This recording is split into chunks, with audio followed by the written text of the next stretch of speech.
Hey everyone, this is Rachel Mooney. This is Cindy. This is Maggie.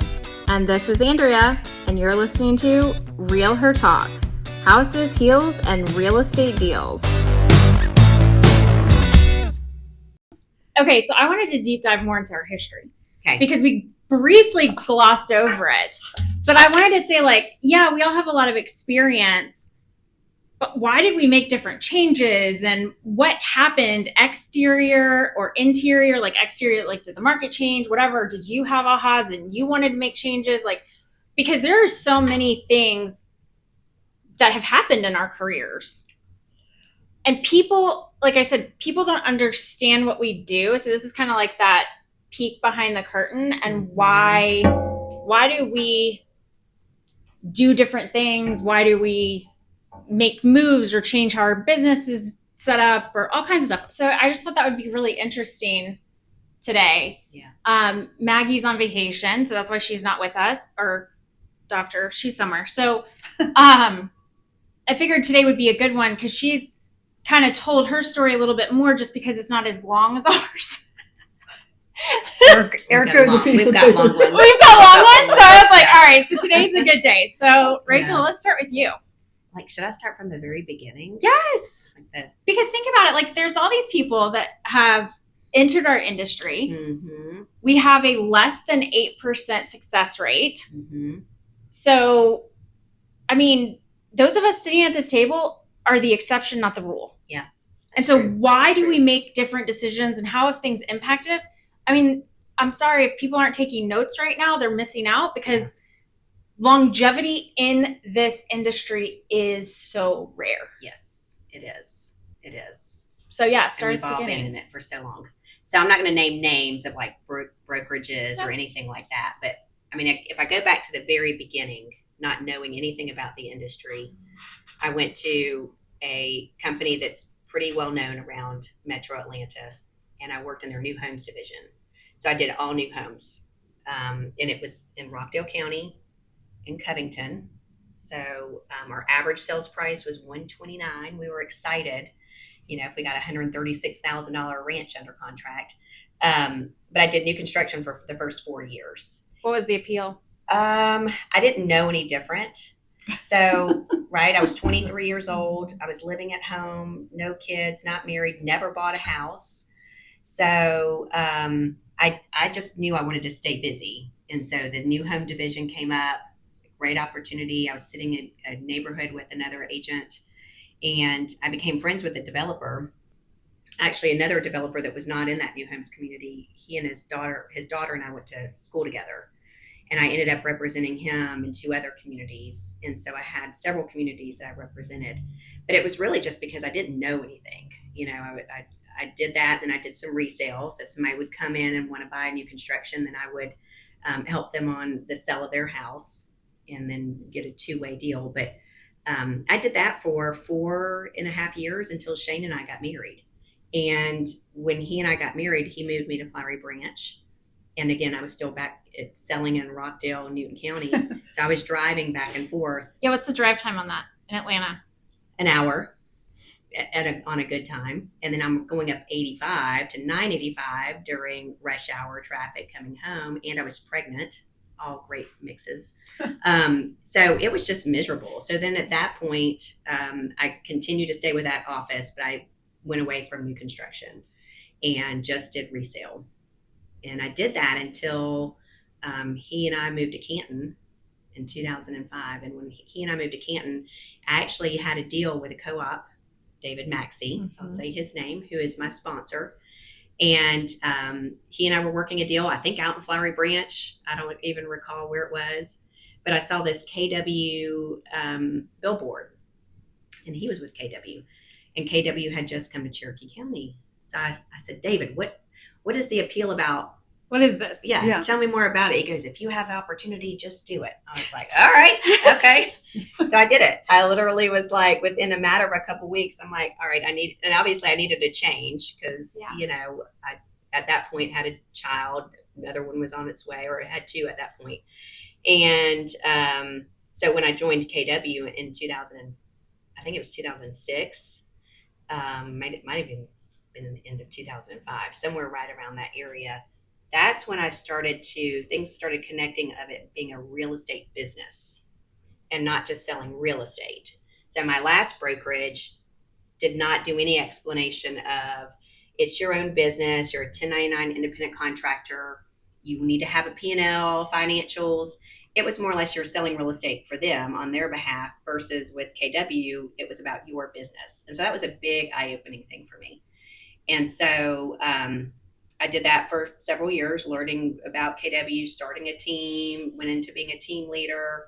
What does that mean? Most people don't know what that is. Oh, I'm sorry. We stink at titles around here. We really do. Okay. So team leader would be like a managing broker of another company. Okay. So, and I did that for the Canton office at the time.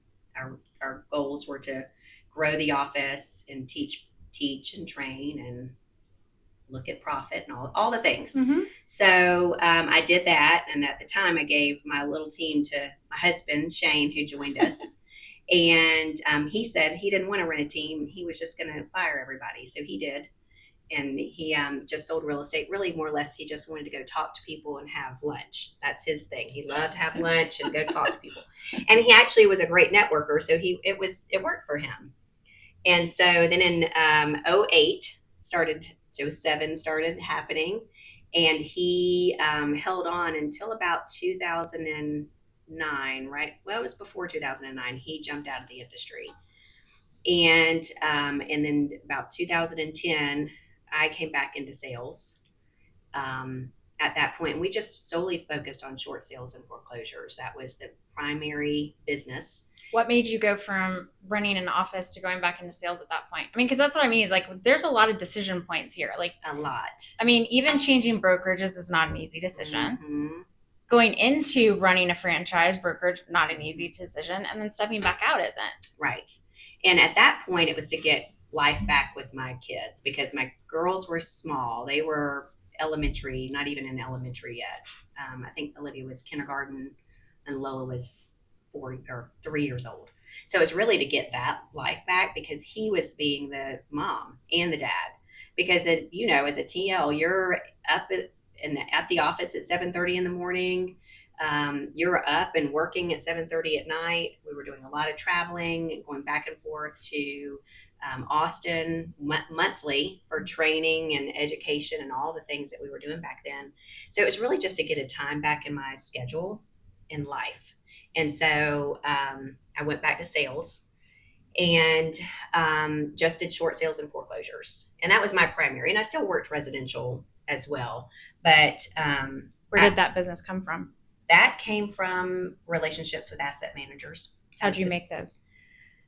Oh gosh, that was so long ago. I'm so glad you said that because I'm sitting here going, you remember so much more. Mine's just one giant big blurb. Gosh, it was building relationships. It was having conversations with people. Banks was a big one. Were you cold calling? Yep. I still cold call, but cold calling every single day to build relationships. And so, and then obviously short sales came from word of mouth, going on listing appointments and then sitting with the seller, letting them know this is what their option was going to be and working them through that process. And so I did a mixture of both of those. Obviously short sales took a lot of time. It was a lot of energy. Even foreclosures were a lot of time, a lot of energy for very little dollars. Mm-hmm. I mean, I got excited for a $500 check back then. It was like I just worked my butt off, but I got a $500 check. In the meantime, you're floating to utilities and evictions and. What do you mean by that? Why would you be floating that? Because that's your responsibility as a listing agent working for a bank. Mm-hmm. So you have to winterize the property. And you have to float those utilities and then also cutting grass and anything that HOA requires. You have to float those bills and then you get reimbursements. So, and you had to turn it all on in your name too, right? Yep. And so there was a lot that went into that for your $500 check. Oh, Not to mention the offers that were coming in and the negotiations and all the things that were happening at the same time. Yeah, we were excited when we got our 250 BPAs and Mhm. BPOs. Nobody even knows what those are Yeah. for the most part anymore. Yeah. Broker price Price. opinion. Yeah. And we would have to do those. Some of them, those were $50. Some of those were But $50. you do those $50 ones because you build those relationships, and that's what brought the additional business. So, yeah, I don't want to go back to that at any moment. But anyway, but that was a pivot in the business because you had to figure out where those buyers and sellers were, and you had to be that you couldn't just going from new construction. If you were doing new construction, then all those new construction agents just vanished, right? They had to pivot and change their business Or leave. And so you have to pivot and change your business. And then, so that was 2011, 12. Mhm. Market started like coming back to normal, 13, 14, 15, 16. Foreclosures, short sales started going away. So how did you, what'd you do? You have to pivot again.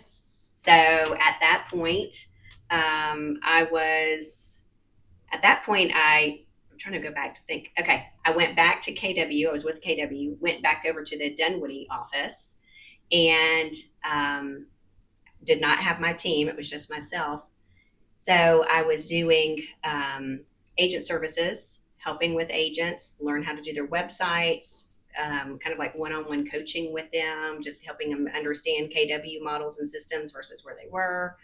And at that point, I decided I think I want to start my team again. And so because I was so far away, because that was Dunwoody, again, getting time back in your calendar, I went to a local brokerage that was a traditional brokerage. And What does that mean? that is a traditional broker is, so you have three different models. You have a non-traditional, a traditional, and an interdependent model, which would be what we consider KW. So a traditional brokerage is going to be all the big brokerages that you've seen around for many years. You're working on behalf of that broker for the broker. So you still get education and training, but your splits are not going to be as great. You do not have a cap. Usually you're paying transaction after transaction. Do you want me to name names just for people to understand that? Yeah. Okay. So that would be like what was considered Berkshire Hathaway, Caldwell Banker, at the time Prudential, Metro Brokers. Those are traditional brokerages. Century 21. Century 21. Yeah. Trying to think if those are kind of the big ones here. Yeah. And probably pretty much anywhere, I would think.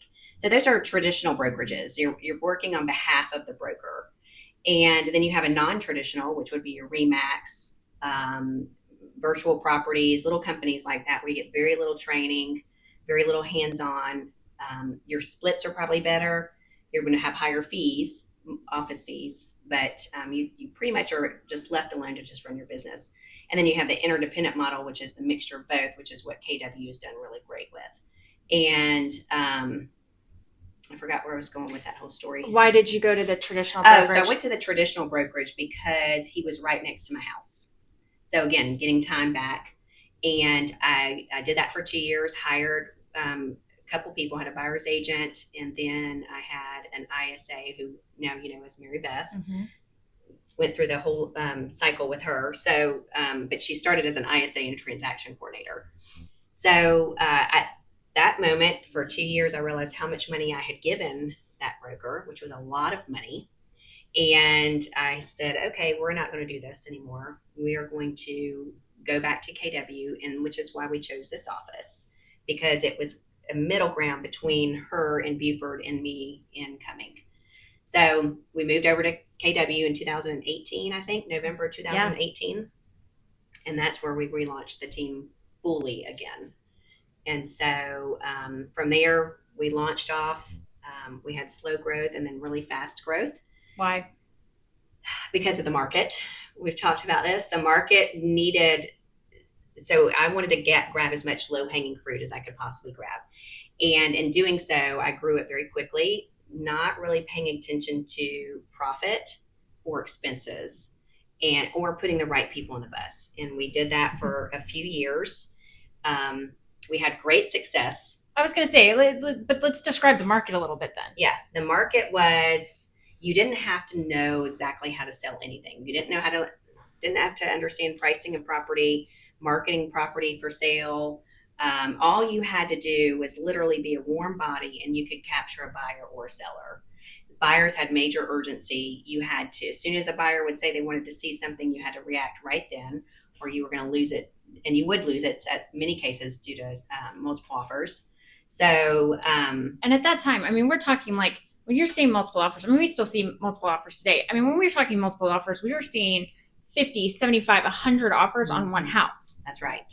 Right. We're talking lines out the door to just get in to view it. Like, I mean, we had agents in our office who were breaking up fist fights in front yards of agents getting into literal fist fights trying to get their clients in the door. So when we're talking about multiple offers, it's not like, oh yeah, I've got 2 or 3, which we should be throwing a party for in any market. But no, we're talking like pandemonium. Yes. To where we would, most of us as listing agents, we would stop those showings and just stop it because we were getting so inundated with offers and all of them very similar. Yes. But when you're looking at 30, 40, 50 offers, all very similar, there's no point. No. Just cut it off. You've got a certain amount of time to enter the property, get your offer in, and then we'll be making a decision based off of what our clients want to do from there. And so you were trying to hire people as fast as you can because you guys were getting inundated. Mm-hmm. Yep. I mean, and when you're talking about chaos, you're reacting to that and just trying to plug holes because your business is growing at a speed that nobody can keep up with. That's right. That's right. And it grew very quickly. And it was a lot of fun. Mm-hmm. It's exhausting as well. But when you have such fast growth, there's only so many key metrics that you can watch at any given moment. And something's going to fall through the cracks because you just don't have the bandwidth to do so at the meantime that you're still trying to chase the next deal, right? Yeah. You don't want anything to fall through. So we did that for a very long period of time. And I started realizing as the market started to level back out again, that I was losing money at a very high rate. And that's where I had to really go in and research my expenses, realign. We had 3 different expense cuts over a 1.5 year period of time. And it all started with things that were not necessary for the business. So things that we started at giving away that really wasn't going to affect the business one way or the other. And then the last series of cuts were actual physical bodies of people that we no longer needed. Those were very tough cuts to make because many of us had been together for 5 years. Mm-hmm. So those were tough cuts to have. But again, you're having to pivot and shift with the market. And so many people, and even me looking at my business, I probably should have shifted faster than what I did. I thought that I was shifting fast enough, but always hindsight's 2020. So looking at it, I should have shifted probably 4 to 5 months faster than I did. The last market, when we were doing short sales and foreclosures, I pivoted very quickly. But that was also because it was a very small machine. It was just, myself and my husband. So it was much easier to pivot. So now obviously I needed to pivot quicker, but I lost a lot of money carrying a machine or a business that wasn't producing like it should have because the market was shifting so quickly. And so now if you fast forward to today's market, we are very much leveling off. I was talking to an agent this morning and it feels very much like 2017 and 2016, like it's really slowing down. One market that I looked at yesterday, the North Forsyth market, we're close to 8 months supply in this 500 to 600 price point. Yeah. And you and I psychotically track the market. Mm-hmm. So when's the last time you saw it that high? Oh God, it's been years. I mean, this probably has been 2019, 18 probably. I bet if I go back and look at my Friday morning coffee videos, because I started those in 2017 tracking that, I could probably pinpoint exactly when that was. Yeah. It's eerie out there as far as we haven't seen that, but seeing the pace that it's increased so rapidly. And we know that, right? Every market, and when you look at Metro Atlanta market, we swing so fast. And I don't know about other markets because I've never been in another market, but Metro Atlanta does. It's that swing is very rapid. And so we're seeing that in certain parts of it being a rapid swing. Yeah. And it's like you talk to people because we both coach and you've been in the industry for so long and you're like, and it's hard with buyers and sellers because they're listening to the news, which is always behind, right? Mm-hmm. They're always using antiquated data. There's no way for them not to. And it's like, when we were talking that this is a price war and beauty contest, yeah, 8 months supply of inventory, that's a price war and a beauty contest. You better freaking listen and have somebody who it knows what it looks like in a skills-based market and how to help you align correctly, or else you might as well just, Right. it's not worth it Yeah. to even put your house on the market. That's right. And they're like, but we want to test it. There's nothing to test. Either you're under contract in 3 to 5 days or you're overpriced, period. And we're seeing that quite a bit. So anyway, with all that said, I think it's a pivoting. You've got to, in order to sustain in this industry, you have to be seeing what's coming up in the future, and you have to be willing to move very rapidly. And I think that's what I did, and that's probably what you did, and probably you as well, over the series of us going through this industry for so many years. Because there's cycles. There's cycles, yes, 100% cycles, and we're in that cycle. We've got another year and a half or so. We don't really know how much longer, but I would say at least. Yeah, until interest rates start moving. Mm-hmm. Yes. All right, Cindy, you're up. Interest rates. Yeah. We live and breathe. Yeah. Interest rates. And so it's so funny going, I started in 1991 in this industry. If you count, basically, I moved from Indiana. We'll start from there. I moved from Indiana in 1990. My husband got a job with NDC on North Druid Hills. He had been working for him, but there was more opportunities if he came to Atlanta. So we packed up the kids, the 2 kids, and no dog at that time, and we came to Atlanta. Well, I think I talked about it before, when you've worked since 1977 to 1990 in Indiana government, and now you're in Atlanta and there's no fancy phones or anything like that. My husband goes to work, and I think he told us that he'd be around longer, but basically he said, here you are, guys. And he caught the next plane, and he's still doing what he was doing because he had an office in New York City that he went to a couple of days a week, and because he did big banking transactions. He was the first person that even put ACH and that sort of thing into government. So he worked with a lot of big banks. Mm-hmm. But as you know, the big banks imploded. Mm-hmm. Just like our industry. Yeah. There were so many that were obsolete. They just gobbled each other up. But that's my husband, and that's why we got here. For me, it was starting all over again because I literally was in a place I knew nothing about. Every day I'd put the kids on the bus for the first 8 months, and I would get my $2 so I could eat at Wendy's for lunch, and I would take a road map, literally take a road map. And we lived in Gwinnett County near Brookwood High School. That's where our kids went to school. And I would just drive somewhere and see if I could figure out where the grocery stores and stuff. Then after I'd gotten that done, I'm going, what am I going to do for a living? Because this isn't me. This isn't me sitting at home.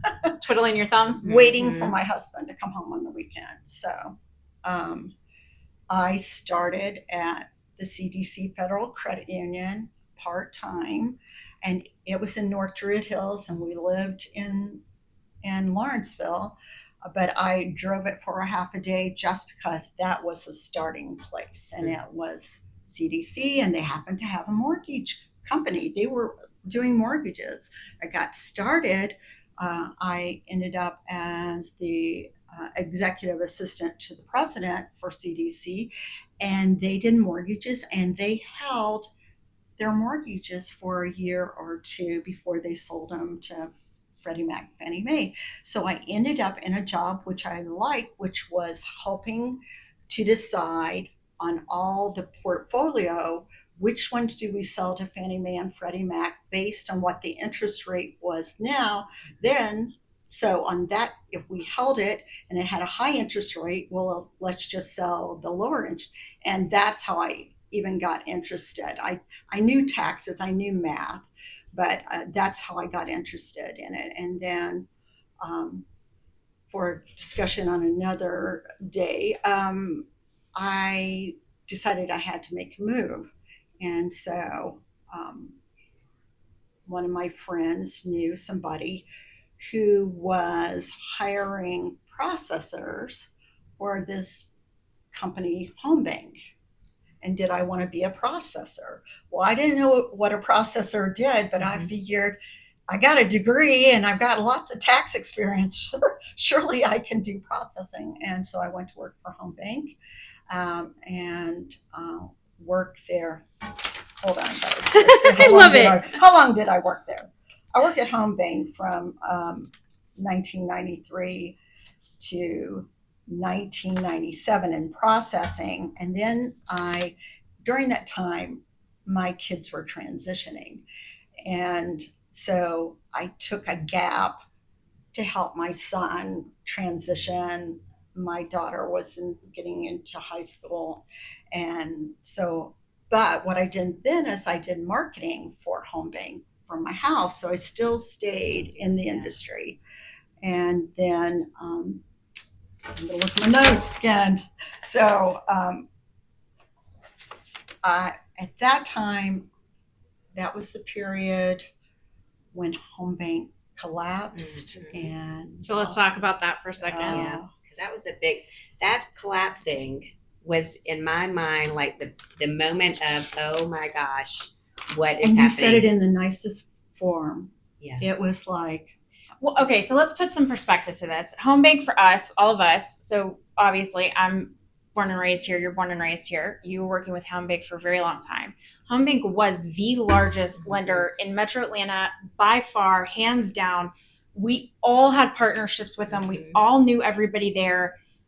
And all of a sudden, they didn't exist anymore. right. Yeah, we had like 20,000 in commissions that were on the board to come to us when that happened. And it was a major, like, oh my God. I still remember that day in the office. What that was like it was a shock. Oh, it was And terrifying. So many friends at home. I had already moved on to Wells Fargo at that time. But as a loan officer assistant to a high producing loan officer who had and I worked for women. I worked for women, and she kind of felt like there was something that really needed time. So we moved to Wells Fargo at that time. So she had inklings. She knew something was off. Yeah. And so she jumped ship. Yes. Smart lady. And I, yes. And you were smart enough to identify talent and go with her. Yeah. Well, she's the person that changed my perspective of being a helper and processors. They earn every dime that they make, and they're extremely good. And my processor and I have been together like for 20 years. But she's the one that convinced me that I knew not only how to get it done. I'm a professional chatter. We know that, my mother's gift, that I can make a really good loan officer. And she was an excellent salesperson. She could not make her company work, for lack of a better word, because she didn't see the value in details. So we went, and then Wells Fargo, and I think I was there about 6 years, really. And then we decided to move to, it ended up SunTrust. It was Bank Mortgage, and I like to call Bank Mortgage Home Bank Light. It was all the good things with not quite as much ego. That's a very nice phrasing. Yes.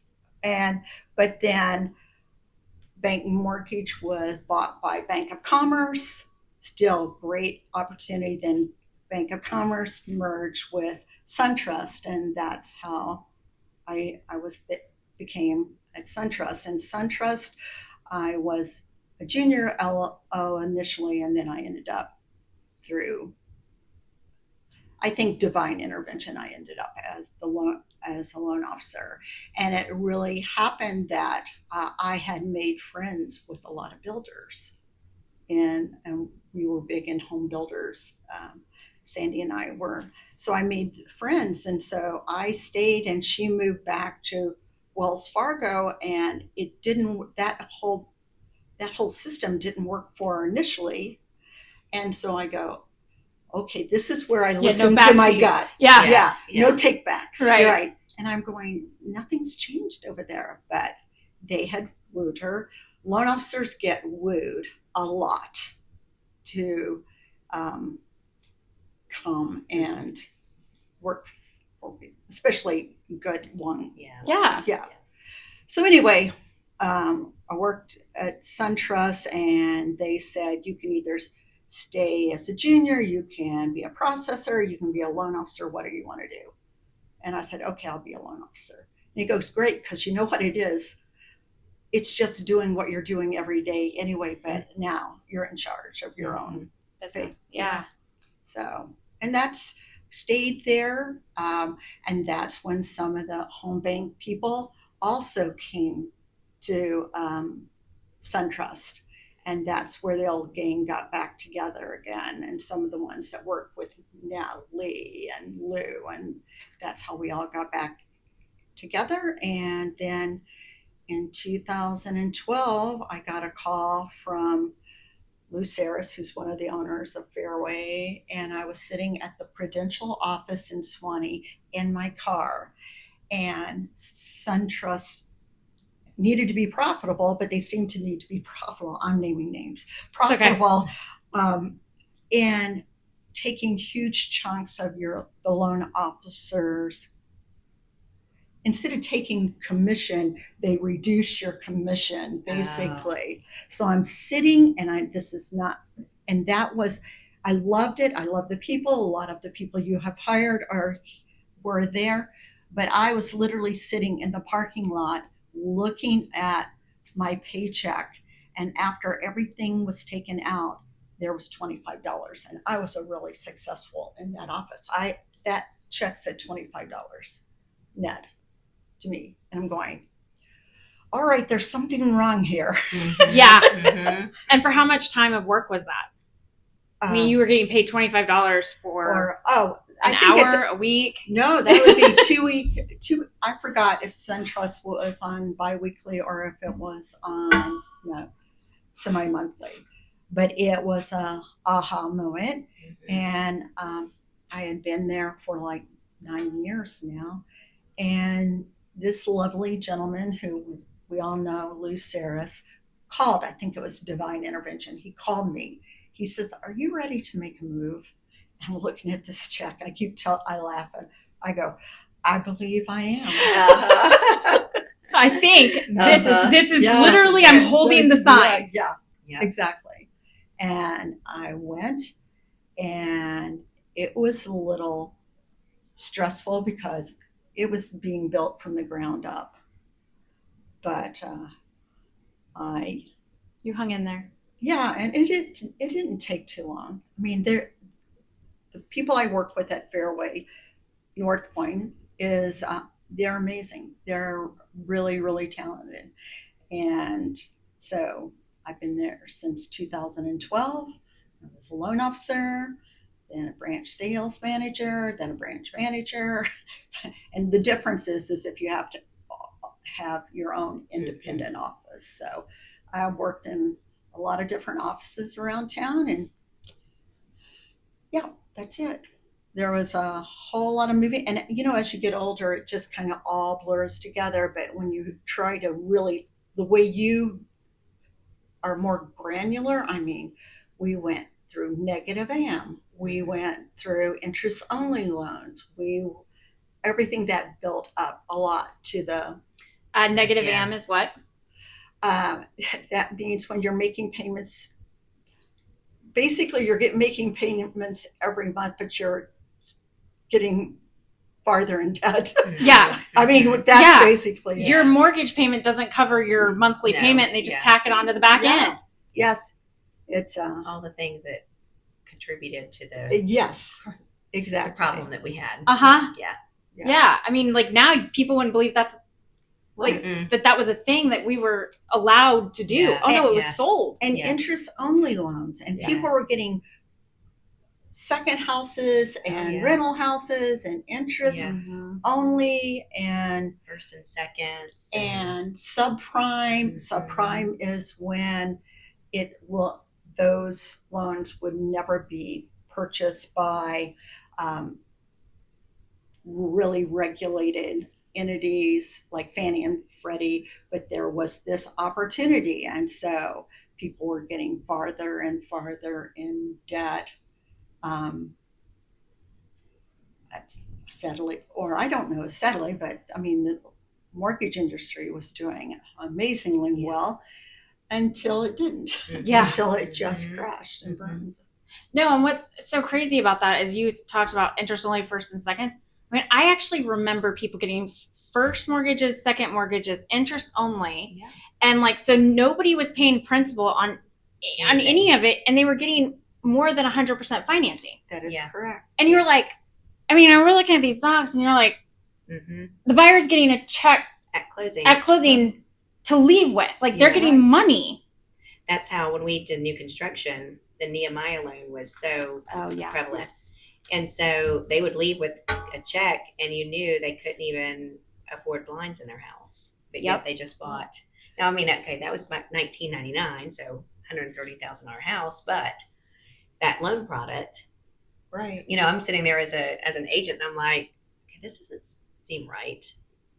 It doesn't seem right at all, you know. But no, it's just crazy. No, I bought a house that were out there, and I got to take home thousands of dollars. I mean, we'd see $2,000-$3,000 checks being cut at closing. Yeah, and they're like, and it's not like that they over sent their down payment. There was no down payment. Yeah, exactly. No. Yeah. Exactly. Wow. So and with, I remember my aha moment. I struggled with this couple, and they were coming from out of state, and they wanted this house, and the numbers just weren't working. And what, if anybody's watching, you know, your credit report will tell you at the end everybody you have gotten an inquiry or made an inquiry to. And so I'm looking and going, Mercedes. Oh no. Oh no. Oh no. Did you get a new Mercedes? No, we didn't. Okay, sign a letter. And I pulled up at the closing, and there was that brand new Mercedes. Oh no. And you know that car dealership said, don't worry, it won't hit your credit till after you buy the house. Yeah, but the inquiry does not the still. So so just anybody that's out there, don't do it. Don't do anything. And it's gotten much more savvy now, thanks to. Oh yeah. But before it was kind of the pinky swear. Yeah. Don't do anything. I actually, on that, before we get into you, I had a closing last month, and this buyer, I told her, I said, don't go buy anything. She goes, oh, my lender said it was okay. I'm like, you're the first person that the lender said it was okay. Don't do it. I don't understand why the lender said it was okay. I don't believe you. Yeah, please don't go do anything until we have gone to closing. And don't go look at furniture. Just keep walking. Just don't even window shop, because you're going to buy something. Right. Don't do it. Don't do it. But I thought it was so bizarre that the lender says, oh no, you're fine. And this was on a weekend. We still weren't closing until like Wednesday or Thursday of the following week. You know, so there was a gap there. But did you know this lender? No. Okay. So I'm telling you right now, that was I'm going to get in so much trouble for saying this. I like to say that was a very new lender. It had to be. I couldn't believe they said it. I couldn't. Or maybe an older male lender. Honey, everything's fine. It's just fine. Okay. Don't worry about it. Probably was the latter, if I had to guess. Yeah. Yes. Mm-hmm. Oh yeah. What's your story? All right. So, you know, my parents were in commercial. It's actually like, this is not a story. I'm going to start it a little bit farther back than most of the time that I do. because most people don't know this, is that my birth mom passed away when I was 13. And no one should have that happen. It's a 13-year-old girl. I was an only child. And that just is not an experience that anybody should have to go through. Mm. And so when I talk about my mom now, people get weird because if anybody listens to my story, I'll be like, oh, I'll interchange mom with Janet. Mm-hmm. And people are like, well, why are you calling your mom by her first name? Well, technically she's my stepmom. So my dad was in pharmaceuticals for a million years. And then after my mom died, his company got sold and he had to take a new job. And we lived in Duluth. He was driving to Conyers every day. Mm-hmm. And it was awful. But what he was doing for pharmaceuticals companies for a million years is he would do their warehouses, like designs, layout. He understood how all of the infrastructure inside needed to lay out, the pallets and what's the things that things go on? So, the box things. Yeah. That. Mm-hmm. I have it on my head in math. Yeah. Those. Okay, good. Everybody else, good? Okay. So that's a very unique skill set, is laying all of that out in an efficient way. So when my mom passed, Dad got that other job because his company sold. And really what happened is that my dad wasn't doing well. He had a daughter. He's single. And I looked at him and I was like, I need to buy bras. And he was like, oh, dear God, here's a credit card. Please never ask me that again. Right. And I'm like, well, this is not going to end well. And so my stepmom, Janet, and she had 2 boys, and Chris and I, her youngest son and I are only 3 months apart. And so I had known them for a million years. We went to the same schools. Janet had known my mom from years ago. So my dad and her ended up getting married pretty quickly. And it was the best thing that happened because my dad would not have survived, like hands down. And quite frankly, neither would I. She deserves an award. She moved in and didn't even touch any of my mom's stuff until they built their own house and moved into it. Like, she should get an award for that because I don't know many women who could do that.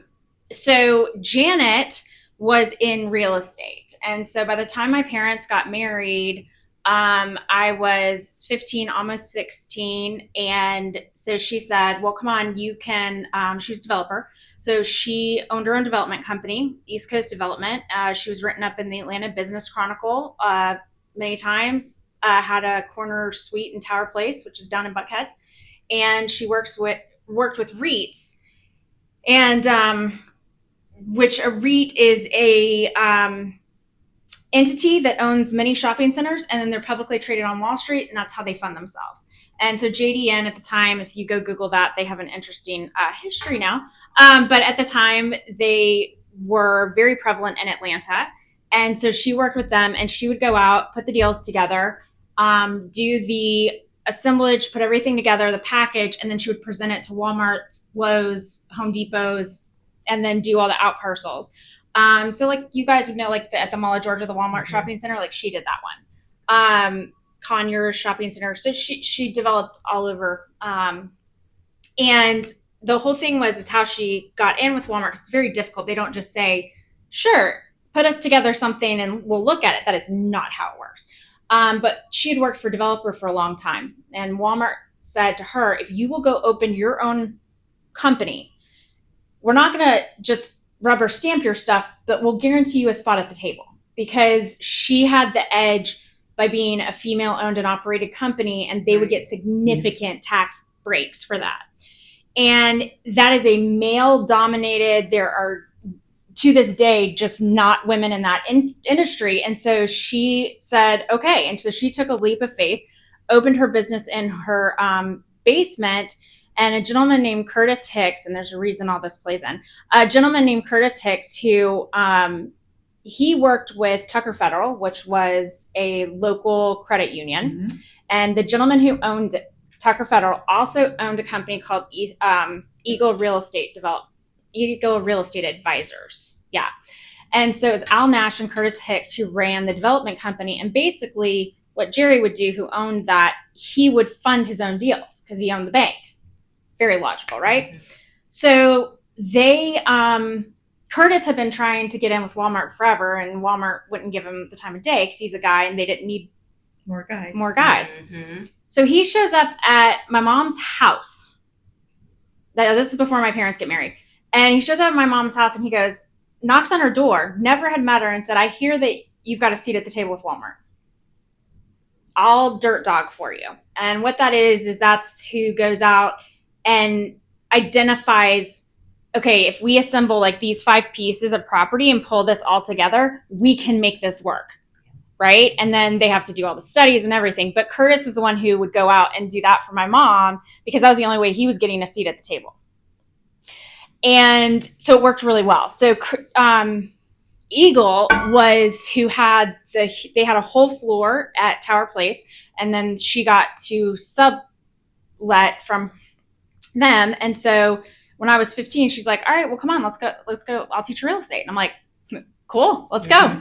Right. And so she did. She took me, I went down and worked with her, and she had a secretary and she had basically an operations manager, and then her, and she had this huge corner office, and I was like, this is cool. I could do this. Mm-hmm. And so I started, once I got my license, driver's license, not real estate license, I would drive down to Buckhead from Duluth and worked for her until I think it was about late 98, maybe early 99. And I was going to turn 18. So I went ahead and got into real estate school, because you can go to school before you're 18, but you can't get your license until you're 18. And so I got my license like right after I turned 18. My parents had built a new house because now they went from 2 separate households to one. And so they put their businesses, because she had opened what's PRI Realty. She had East Coast Realty, East Coast Development, and then PRI. And so she was like, well, we'll just move it all into the basement. We don't need to keep hauling down to Buckhead. That doesn't make any sense anymore. And so they did. And of course, like all 18-year-olds, I was like, I don't need to work for you guys. Like, what they're doing seems kind of cool. And so what the Eagle, what they did is they developed, so where I worked, they developed Rivermore Park, which is a big neighborhood in Gwinnett County. They did White Columns, which is a big neighborhood over Milton, Alpharetta area. And then they did the Phoenix and Buckhead. So I would rotate being an on-site agent for them. And Curtis did it because my mom, like, family friend, like, Right. You got to take the kid. Yeah. And so could you imagine, I mean, you're talking, I'll never forget this one guy. I was showing him $2 million penthouse. Like, so he wanted to combine these $2 million penthouses. And I'm 18, blonde hair, bopping around, and he's trying to spend $2 million. And he's like, so you're licensed? I'm like, yeah. Do you want to sign now? Do you want both of these? Like, what are you doing? You like the view? Let's sign. And so, and that was back when you actually had to have 7 copies of the contract. Oh, yeah. And so then it's just, I'm just laughing because in my perspective, I like looking back, I cannot even imagine, like, because of Rivermore, we did the Street of Dreams, we did the southernliving.com house. And when we went to sell that, I mean, that was like right at $1 million because they bought the lot next to it. And nothing had sold anywhere near that in Rivermore Park. I mean, nowhere near. I mean, it was like 4, you can get Peachtree residential houses, which those aren't even around anymore. I mean, houses are, but the builder. Peachtree residential, you can get for $200 to $350 up in the front section. Yeah. And then the back section, we were like at $600-700. I mean, and so it was like, holy cow. And yeah, like I wasn't the agent on that sale, but I definitely like, they'd show up to do stuff. Right. And I'm like, hi. Everybody's like, what is happening right now? Talk about real estate being who you know. Yep. So then I went back with my parents for a short time because I was like, I was tired of floating. Like, because that was that's a lot of driving. A lot of driving. So I went back with my parents for a minute. Seth and I got married, and then we had brilliant idea to elope, so that went well. And then 3 months after we eloped, I got pregnant, and so I was like, okay, I got to make more money. And, I'm 20 years old at this point. I had just turned 20 right when I had Alyssa. And so I went into new construction because that was, you could make that work. You can make it work, yeah. I could make that work. And it wasn't that it was a consistent paycheck, but it was a consistent paycheck because I was still good at what I did. But where I ended up being at was down in East Atlanta Village, which was what we called at the time a transitioning neighborhood. Right. That was the sexy way of saying that you couldn't afford Virginia Highlands. Yep. So you were going to buy an EAV. And the builder actually bought the crack house at the front of that was across the street from the neighborhood. I think there was 3, and cleaned out the drug addicts and the sex workers, now is what we call them. Cleaned all that out and then turned them into Section 8 rentals, which put in nice family friendly people that you weren't terrified of for the most part. And then we built, they built bungalows and 2 stores and everything down in East Atlanta. And we were selling from like 400 to 550, 600. And I was there all the way until the crash. And I will never forget getting the news sitting there because I had Alyssa with me. So I would tote her down with me. And it just was what it was. Yeah. I had a kid. I mean, what are you going to do? She's been with me. She's 21 now, almost 22. She's been showing houses with me and doing on-site stuff for her whole life. Yeah. That's what I had to do. And so right up until the crash was pretty much when I did that. But Seth, meanwhile, in that time frame, Seth and I had gotten into a horrific car accident. And he's permanently disabled from that. And so I became very quickly the primary breadwinner. And we got a very small settlement for the car accident. So just fun fact is 18-wheelers are only required by law to cover, to carry about $750,000 in insurance. And his initial medical bills for his first round was way over $1 million. It was like 1.8, whatever. And of course, the hospital immediately attaches to that. It is what it is. So I was doing new construction, crash hits, and I turn around and I'm like, I have a baby. I mean, she was a couple years old. I have a disabled husband. And I'm like, okay, now what? So the irony is Seth has had so many surgeries, he had like 36 now to date, like today. But at that point, we were in like the mid-20s, and he was really having some issues with kidney failure and some other stuff. And so he's having a lot of surgery. And I called my parents. This is right before the crash. I called my parents and I said, I'm putting my house up for sale and I'm moving in. And they were like, no, we sold the big house so that there's only 2 bedrooms in this house. They built it so that none of the kids could come back. And I was like, that's nice. I'm literally putting a for sale sign in my front yard today. And we're going to finish the basement into apartment and we're moving in because I physically I can't do this anymore. Like I can't carry, because we had a big thing. We had a Bowen family home on the backside of Morning View. And it wasn't a massive house. It was like a 2.5 with a bonus or loft or whatever. But between that and baby and the surgeries and everything, it was like, I can't. So put the house on the market, and you want to talk about divine intervention. I heard about Home Bank, put the house on the market, we went under contract. So I sold my house for about, we had that house for like 2 years, and we built it from the ground up, and I put it under contract for about $20,000 more than I paid for it. And we sold it, and while we were under contract, maybe a week before closing, the bottom fell out. And I'll never forget, because they wanted to back out of the contract because everything was falling. I mean, and you guys remember, it was like a cliff. It wasn't. Yeah. It was like feels funny, and then cliff. Yeah. So I'm under contract, and all I keep thinking is like, they gotta close. I mean, because appraisal's already done. Everything's done. We're just literally waiting to get to closing table. And so sure enough, they tried to back out because they were like, there's a stain in the carpet. I'm like, oh, please, I will have that cleaned so fast your head will spin. Yep, cleaned, done. So sorry. And so we moved into my parents' basement. It wasn't even finished into an apartment. It was like half done. I was like, I don't care. I'm done. But the house, my same floor plan with a full finished basement sold 60 days later for about 45,000 less than I sold my house for. Yeah. Mm-hmm. So when we talk cliff, Yeah. it was a cliff. You are lucky that whoever was funding their loan Closed. Yeah. Closed on it. Yeah. I think they were putting like 20% down. Mm-hmm. It was a pretty substantial amount, which is why they were trying to get out. Yeah. It was terrifying. Yeah.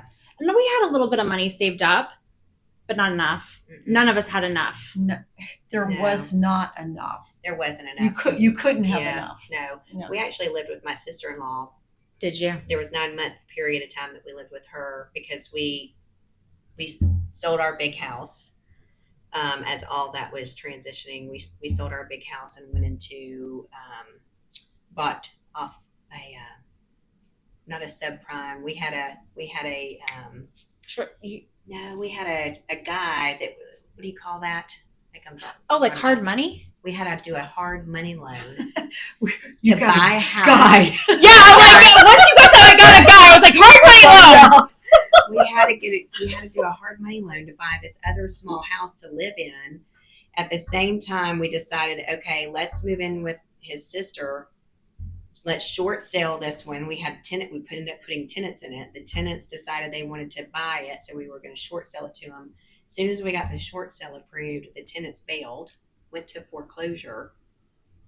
It was like, but you're like hopping around. So we literally lived with my sister-in-law for about 9 months until all that got settled down.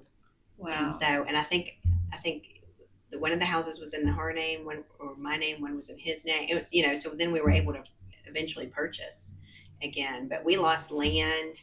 We lost one big tract of land and then the house. And I mean, it was like you're like jumping around because like you say, the industry was such It was a cliff. hard cliff fast. Yeah. And that, if you talk to anybody that's been in that and has been through that, that is an experience that you do not ever forget. No. And that's, it's one of those that you go, oh gosh, I never want to feel that again. Of the terror of how in the world am I going to make my bills? I mean, Shane was working 3 jobs to just try to make things happen, and 7 days a week. I mean, he was just Oh yeah, any odds I and ends he worked could worked get. 2 jobs for Uh-huh. a while. for a while. too. Yeah. Yeah. No, I remember vividly. I would sit there and I would run all of our bills, and Seth had his disability, which was like $1,000 a month. Mhm. And then we got SSI for Alyssa, which is basically because she was underage, and Seth Kitten, and that was $300 a month. And I remember saying to him, I was like, I can make enough. Like I can get by with like the short sales I was picking up. I never could pull together the foreclosure side because I didn't have the bandwidth. Mhm. Yeah. And I had gone back. And so what I did is I moved my license back with my parents immediately because there's nowhere else for me. I mean, I could have gone to him, but Right. why would I do that? I just moved it back. And I was like, I was trying to get him through surgeries. Our daughter had autoimmune problems. She was in and out of the hospital. And so like as the literal world is crashing down around me, I'm like dealing with trying to keep my family together. Yeah. And I didn't know how my parents were doing it because they were mostly retired at that point, but they had a lot of money in the stock market. Yeah. And so they took out a second mortgage, and that's how they kept their bills paid through that time. And we never would have made it if they didn't do that because they stepped in. And I mean, we paid them rent, but Right. I mean, but I remember saying to Seth, I was like, if you can just figure out a way to make $250 a month, I can make I can make this work. Yeah. All I need is $250 extra a month. That's all I need. I was like, I know you can't get up and walk around and do a lot and like whatever, but if you can just do that. And he was like, okay, so friends of ours owned a landscaping business, and he was like, I'll answer the phone for you guys. Like, I'll do whatever. Mhm. And everybody thinks this is so sexy. Is like, Yeah, you just do what you have to. You do whatever you can. I think I've heard somebody say this before, is that being an entrepreneur is doing the things that no one else is willing to do. That's it. But the payoff is you get to do things that nobody else can do. Right. Mm-hmm. But they don't see when you're sitting there on a piece of paper, oh my God, extreme couponing comes out on TV. I'm like, Oh yeah, I can do that. Yep. Sundays, we'd go to the store. I'd get the coupons. I'd make Seth. He would cut them. I would do it. I started stockpile. Mm-hmm. Well, then I ended up with all this food that was free. And so then I started donating it to people in our congregation who needed food and needed help. Mm-hmm. You know, there were so many things that you ended up doing. Yeah. It sucked. Right. But yeah, so I mean, that's how we made it through that with short sales. And then what was the real kick in the gut was when you would I had offers on this one house, is great up in Flowery Branch, and had it under contract pending short sale approval, whatever. We had been under contract for like 5 months. And the bank says, no, we're not going to take that offer. We're going to go ahead and foreclose. Yep. And they end up selling it on the courthouse step for like $50,000 less than the contract I had. Yep.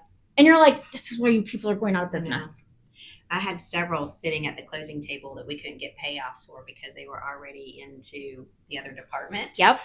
And we would just sit there hoping that we would get it, and buyers would end up walking off. Yeah. Loans were done. Everything was done. One of our agents on our team, we were sitting I'm sure we're over at this point, but we were sitting at a closing, and he was trying to buy a house, and the woman walked in. She goes, I'm not selling. What do you mean you're not selling? She goes, I changed my mind. I'm just going to stay there.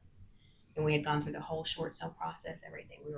Everything was ready to sign. She turned right around and walked out. I looked at him, I go, I'm so sorry. And there's what it is. nothing you could do. Nothing you can do. You just did all that work. And it was work. And it was work. It was a daily phone conversation every single day with calling. Oh, yeah. And I mean, how many times would you talk to the bank and they'd be like, oh, no, we never received those documents. Oh, yeah. Sent them to you 9,000 times. Yeah. And then depending on the bank, if it was Bank of America, you had the portal. Oh, yes. You had to go through the portal. godforsaken portal. Yeah. It And started if you with an missed E. something, Equator. If you missed something in the portal, then you had to start over. If you missed the timeline or whatever, That is legit PTSD right there. I'm like, Yeah. it started with an E. That stupid portal started with an E. Yeah, it was a nightmare. Yeah. Oh my God, it was a nightmare. No, so But you pivot. I mean, you just do what you have to do in order to make oh yeah. $1. And it's so Whatever funny it is. because I was never so shocked in my entire life, and I'll get back to my story at a later date because it's too long to finish now, but I will never forget the sheer shock when I had another agent come up to me and goes, you don't understand what it's like for the rest of you because you've had a silver spoon in your mouth your whole life. And I'm like, honey, you ain't got a clue. Yeah. Maybe I come off that way and great. I'm thrilled that it looks like everything's been smooth sailing and easy. Mm-hmm. But if you've been in the industry for as long as we have, there has never been a silver spoon that has stayed in any of our mouths. No. Mm-hmm. There is blood, sweat, and tears and determination to not give up because giving up was losing. Right. That's right. That's right. Well, and all of us had families too. And even if you felt like, I don't think I can do this another day. Well, you got 2 kids and I have a lovely husband. And those are the things, because for him, when his industry went sideways, then that made my income all the more Important. yeah. Well, and here's the thing though, is that I've had the opportunity to see this now, and I'm sure y'all have too, is no, that was a choice you made. It's a choice all of us made. Not everybody makes that choice. Some people give up. Yep. And I think my genetics, if you grow up on a farm, you're not allowed to give up. You're not giving up. Yeah, you're not. No. No. It's not in there. Yeah. No. So grit and determination. And you just keep showing up. Yep.